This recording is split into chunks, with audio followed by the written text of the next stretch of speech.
Hello, my friends. Welcome to Origins. My name's Don Chapman. It's a privilege to be your host. Thanks for joining us today. You know, Origins is a forum where we take the evidence of science and we use it to validate the truth of creation. And we do that by interviewing creation scientists, and we have a great one with us today, a great man of research and science, and his name is Michael Oard. Michael, welcome. Thank you. Now, today we're going to talk about the post-flood ice age. And ice ages are a problem for young Earth Christians pretty much because the general science world tells us that it takes thousands and thousands of years for an ice age, and there have been a lot of them. Am I summarizing that correctly? That's correct. There's actually a couple hundred challenges in the earth sciences. Like they say coal takes millions of years, oil takes millions of years, et cetera, et cetera. And ice ages take hundreds of thousands to millions of years. So that's just one challenge. So here's... But you like challenges. Yes, the Lord has led me to attempt to answer challenges that they give us. That's right. So that's what I've been doing it for years. But so here's the challenge of the ice age. Okay. As they say, each ice age takes 100,000 years. The glacial phase is 90,000 of that, and the interglacial is 10,000. Now, we are in an interglacial right now called the Holocene. Been going about 10,000 years. And there's been about 50 regular repeating ice ages during the past 2.6 million years. Now, about more than a million years ago, they claimed that ice ages repeated every 40,000 years. That's why the numbers don't match there with 50 regularly repeating in 2.6 million years. So, you know, they say ice ages take millions of years. Now, you're not presenting this as fact. You're presenting this as what the other side is saying. This is what what the other side is saying. Yeah, that's right. This is the challenge that we give us. This is the challenge of the ice age. And here's a quote from Arthur Strahler. He's an anti-creationist.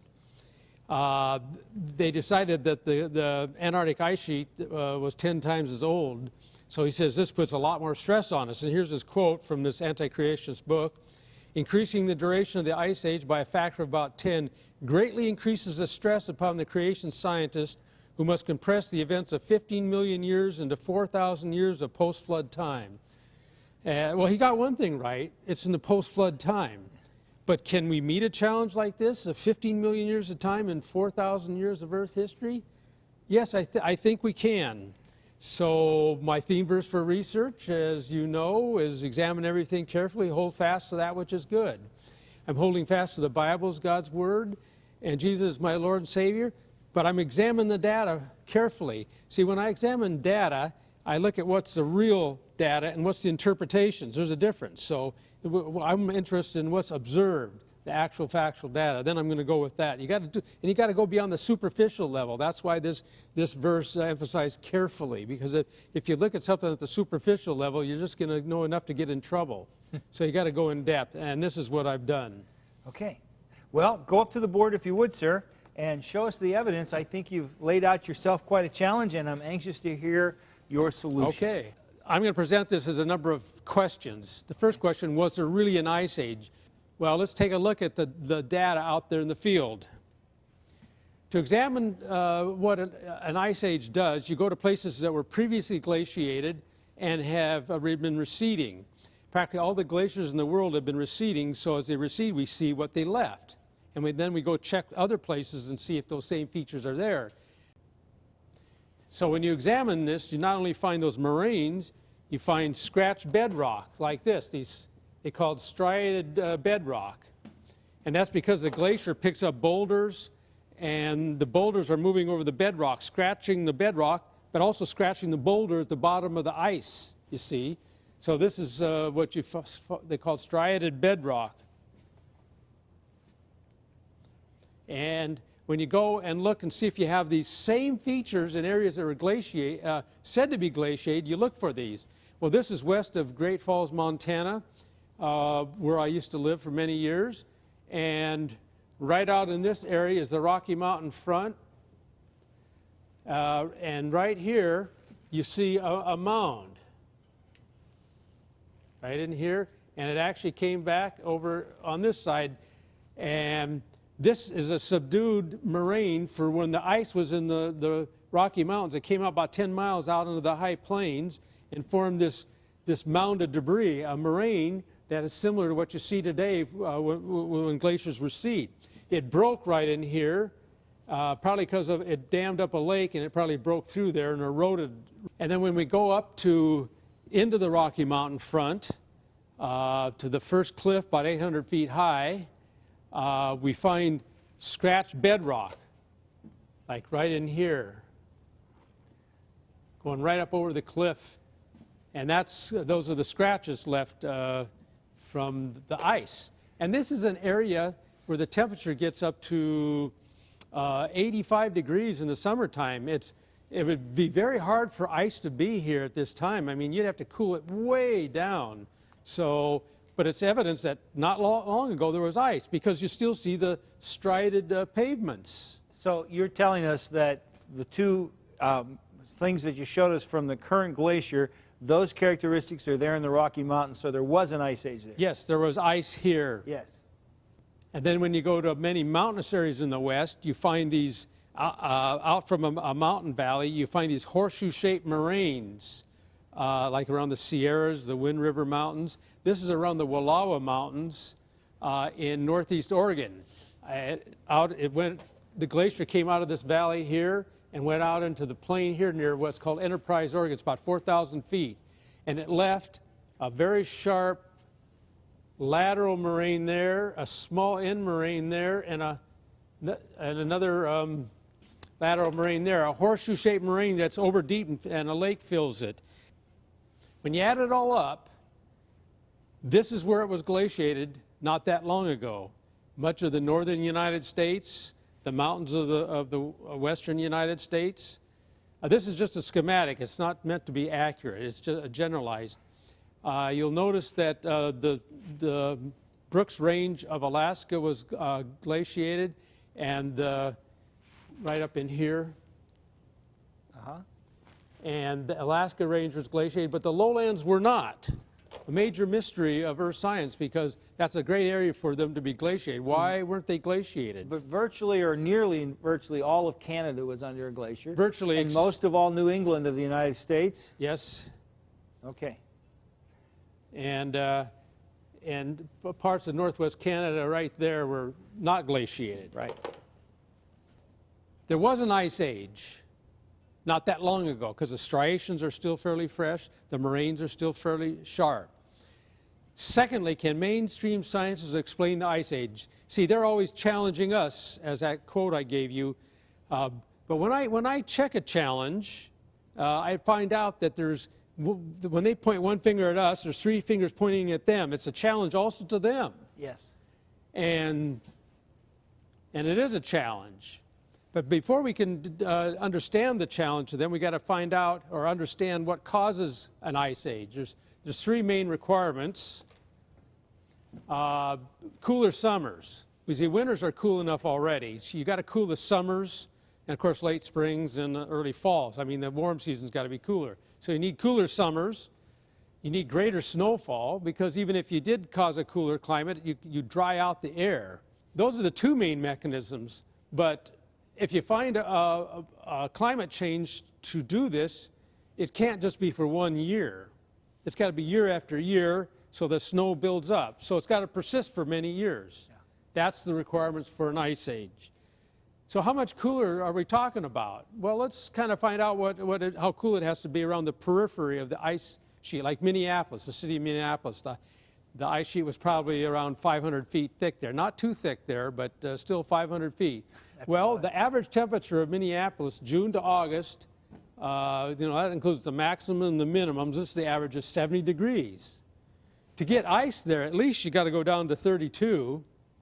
But because solar radiation is the main mechanism of melting snow, you have to go well below 32 degrees. How far below? Well, I went to studies on the coastal Antarctica and found out you get net melting when the temperature warms up to 14 degrees in the spring. So you'd have to cool it off to about 14 degrees for a summer average in Minneapolis for the snow to stay from the winter through the summer. But to be conservative, I said, let's make it just 20 degrees, round it off. So that from 70 to 20 degrees, that represents a drop of 50 degrees Fahrenheit along the edge of the ice. Okay. It has to be 50 degrees colder than the average summer. Yeah. Okay. So that's a pretty tall order for climate. They talk about climate change nowadays. Yeah. How are they going to get this from present processes? J.K. Charlesworth in the book Quaternary Era, he says Pleistocene. By the way, Pleistocene is another name for the Ice Age. It's jargon for the Ice Age. Pleistocene phenomenon have produced an absolute riot of theories, ranging from the great to the greatest, no, from the remotely possible to the mutually contradictory and the palpably inadequate. Not a good option in there. That's not saying much. Oh, but this is 1957, Yeah, right? yeah. Well, surely we know more now. Well, let's get some more quotes. David Alt said in the book Glacial Lake Missoula and Its Humongous Floods, 2001, although theories abound, no one really knows what causes ice ages. So they really don't know the cause of an ice age. Can the biblical worldview explain the ice age? Can we explain it? Well, the first thing we have to figure out is where do we place it in our worldview, in our time scale. As I showed you, the striations are fresh. They're on flood rocks, by the way. You have nice ridged moraines, which you can't form in the flood, and they're on top of flood sediments. So it's obviously that it's after the flood. So it's in a transitional climate from the end of the flood to the present climate, right in here. So it's right after the flood as a transitional climate. That's where we would place it. So that opens up the possibility that maybe the flood caused the perturbation in the climate to cause the ice age. Maybe the flood is the key to the ice age. Indeed, that is. How? Well, here's how the Genesis flood fulfills the requirements. The flood was a gigantic volcanic tectonic event. So after the flood, you're going to have lots of dust and aerosols up in the stratosphere after the flood. I got to ask you, because our viewers are going to want to know. When I think of flood, I think of water. What does that have to do with volcanoes? Well, to cause the flood, you had the whole earth perturbed. You had parts of the earth going up and down. You have meteorite impacts. And this is going to cause a lot of volcanism of all scales. So it isn't just rain. There's a whole shaking of the earth. And yeah, the fountains of the great deep burst forth. Yes. Thank you. That's what I wanted to hear you say. Yes, and that implies volcanism, earth movements. Mountains coming up, valleys going down, yes, and volcanoes. The whole thing is shaking. Yeah. Anytime you have the crust move earth, you're going to tap the deep rock. Right. And the deep rock is sometimes molten, so it's going to come up. Okay. So you have a lot of volcanism during the flood. But after the flood, you have a lot of volcanic dust and aerosols trapped in the stratosphere. And sunlight will bounce off and be reflected to space on this. Some of it's sunlight. Most of it will come down, but some will be reflected. And this will end up cooling the mid and high latitude continents. So you're saying that the flood caused global cooling? Caused global cooling, yes. Yes, okay. Yes, that's a good way to put it. All right. Then what about the moisture? But the fountains of the great deep it's a little bit difficult understanding what that is, but if they're water coming from down in the crust, it'd be hot water coming up and added to the ocean. Also, we had a lot of volcanism during the flood, and that would heat up the water. So the upshot of all this, you're going to have a warm ocean after the flood, from top to bottom and pole to pole. And the significance of this, the warmer the water, the more the evaporation. So, and the water will be the warmest compared to today at mid and high latitudes. For instance, it might be 80 degrees Fahrenheit in the Arctic Ocean, no sea ice, and 80 degrees in North Pacific, North Atlantic, and that's much warmer than today. And so the warmer the water, the evaporation you have, and since it's at mid-latitude is the main effect, you have all that mid-latitude evaporation to get caught in storms and land right on the mid-latitude and high-latitude continents right nearby to cause a rapid ice age. And the mechanism is going to persist, but it will wane with time. And here's kind of how it works right here. This is at mid and high latitudes, the warm ocean, a lot more evaporation from that. And you have volcanic dust in the upper atmosphere, lots of clouds form, and falling as snow and ice and building up ice sheets. So that's just generally a quick snapshot of how you form a rapid ice age.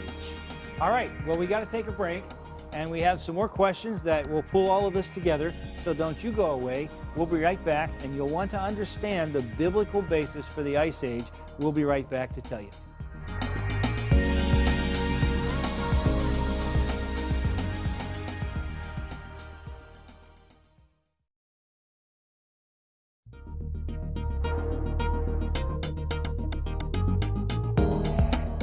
Today's guest on Origins, Michael Ord, earned his Master of Science degree in Atmospheric Science and has retired from the National Weather Service after 30 years of service. He is currently a researcher and speaker for Creation Ministries International, where he has authored many creation articles and books, including Evidence for Creation and the Biblical Flood and Frozen in Time. Book orders are being taken at 800-616-1264. Mike can be reached at Creation Ministries International, P.O. Box 350, Powder Springs, Georgia 30127, or visit the website at creation.com.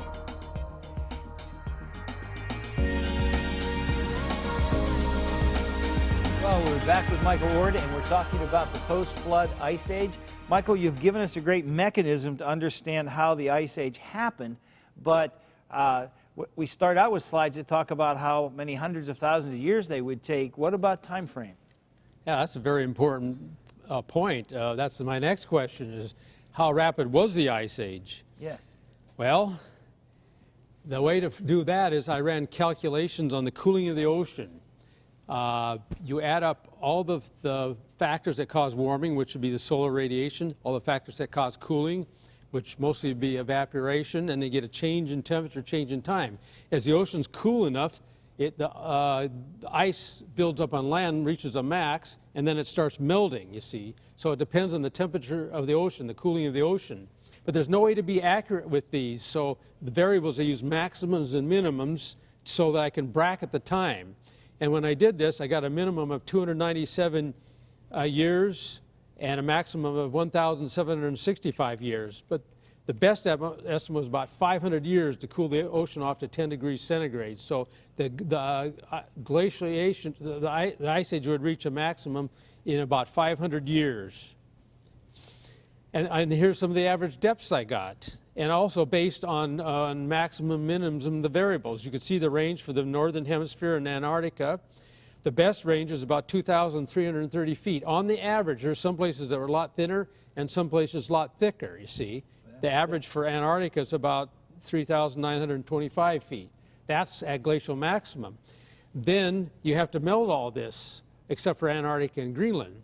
And to do that, I use the best equation you can. It's the energy balance over snow and ice cover. And it's the same thing. I use maximum minimums for the variables because there was a phenomenon that heat the ice and that cools it. And when you heat it up to about to 32, then it's melt from then on.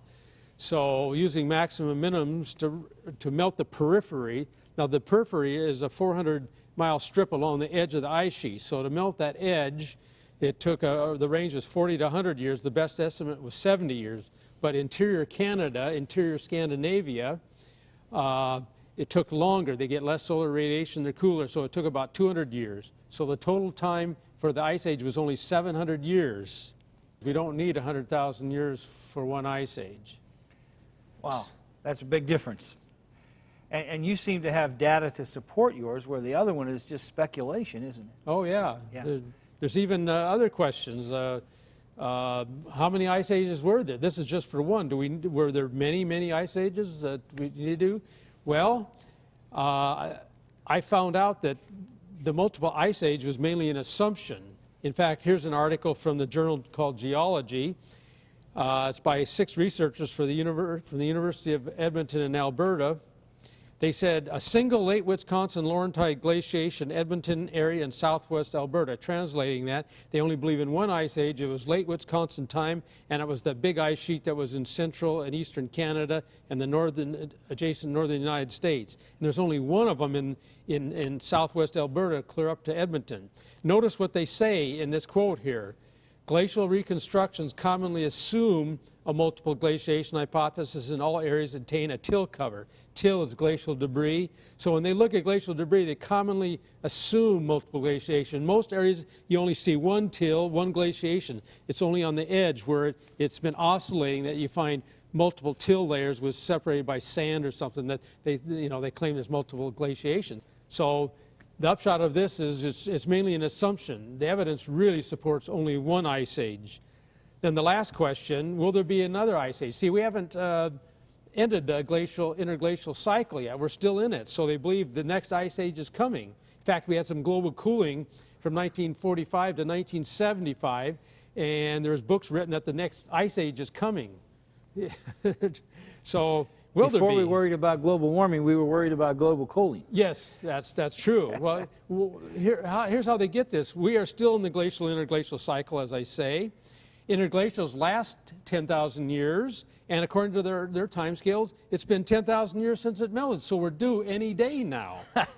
And of course, in the New York Times, Daniel Grossman said, if the past is any indication, the Earth is at the end of another such warm period, poised to descend into a new ice age. So they think we're ready. This is in 2003 in the New York Times. And this isn't based on any science, it's just based on assumption of how often they happen. The cycles like this, Yeah. and so we're about ready for the ice age cycle. I wouldn't hold my breath. No, I wouldn't either. In fact, because of the rainbow, we can rest easy. There'll never be another ice age because There'll never be another flood. never be another flood. Therefore, there'll be never be another ice age. And without the flood, there really isn't a mechanism to cause it, is there? That's right. Yes. All right, well, that's awesome. Give us your summary. Okay. The ice age was a real event not that long ago. It's a major mystery for evolutionary earth science. Noah's flood caused a transitional climate for the ice age. The ice age lasted only 700 years. Don't need 100,000 years for an ice age. There was only one ice age. Only the Bible explains the ice age because of the flood. When we bring the flood back into Earth history, we solve those multiple time challenges that they give us. And this is just one example, and there will be no future ice age. Here, let me ask you this. How long after, when you do your drawing of the flood and the 40 days and then the 150 days and then the runoff, the different stages of the runoff, that whole thing is just about a year. Yes, right. A little Okay. more than a year. So how long after that year do we really have the ice age impacting the Earth? Right away. Like the next year? Or it starts? In appropriate places. See, the warm water is going to hold it up Right. in some areas, like you're going to have onshore flow, like Britain and those areas would be bathed in warm onshore flow for Right. a number of years. So the ice age won't be there for a while. It's got to wait till midway, I think. But in appropriate areas, like in interior northeast U.S. and the mountains of Scandinavia, it'll start right away and then go from there and just spread. So people who are looking for something to keep them awake at night to worry about, they can take ice ages off the list of things That's to worry exactly about. right. And again, a couple great takeaways. It doesn't take 100,000 years for an ice age. It takes about 700 years. Mm-hmm. We have, those of us who believe in a young Earth and believe in a global flood, we have a very good explanation for the one and only ice age. Yes. And the other side really has no explanation for the multiple ice ages they talk about.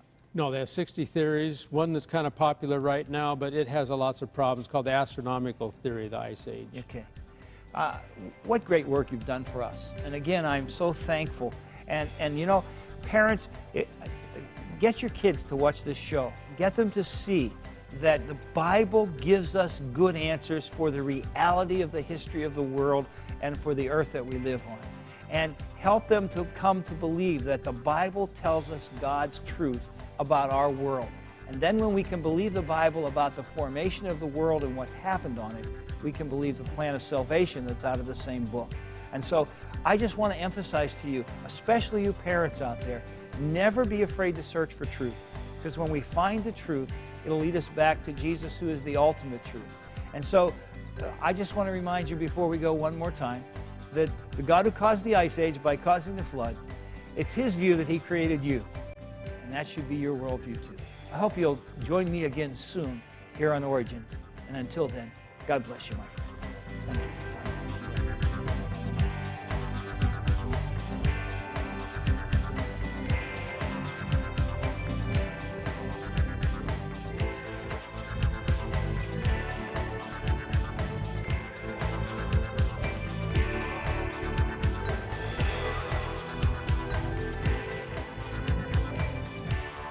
thank you for watching this edition of Origins.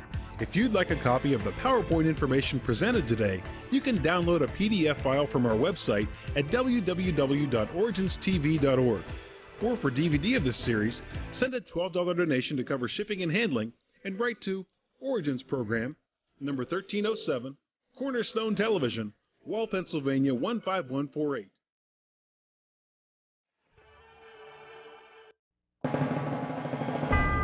Origins is made possible by the faithful prayers and financial support of you, our Cornerstone family.